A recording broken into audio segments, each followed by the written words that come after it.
Football is where we begin. The Reggae Girlz could secure qualification to the FIFA Women's World Cup, their second in a row, should they beat the world champions at the United States on Thursday in their second Group A game at the CONCACAF Championship in Mexico.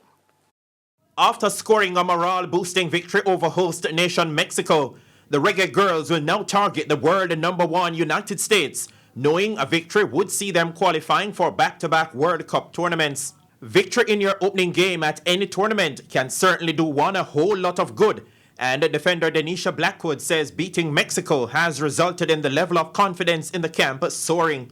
That was a very, very big win for us, and we're grateful for it. But I think this team confidence never dropped despite whether we win or lose, and that's a very big thing for us.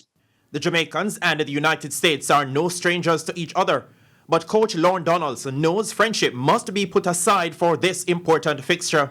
We know the players. Actually, I have coached a lot of those players, so I personally have a lot of friendship on that team, but we have to put that aside and go out and compete.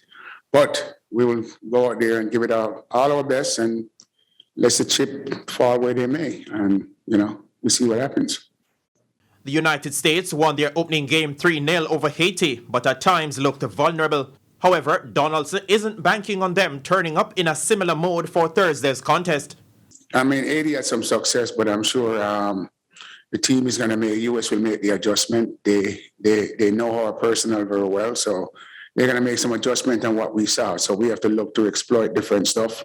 I'm not going to go through that right now, but we will look to do maybe some different stuff from Haiti, because I am sure they're not going to be vulnerable to the same thing that Haiti did. They will adjust. Meanwhile, the USA's coach Vlatko Andonovski is expecting the Reggae Girlz to present some challenges. There's some similarities with Jamaica and Haiti, but I think that Banisha is just a little bit more powerful when she holds the ball, and obviously she's got incredible abilities to distribute the ball. Another thing which I think they're very dangerous is the set plays. They show that they can score a goal and win a game on set plays, so that's something that we've talked about.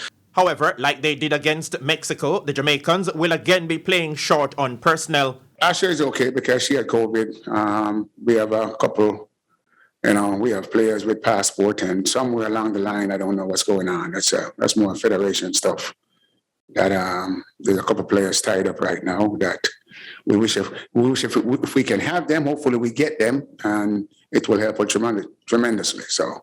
Victory for the Jamaicans would put them on 6 points, which means no two teams would be able to overhaul them.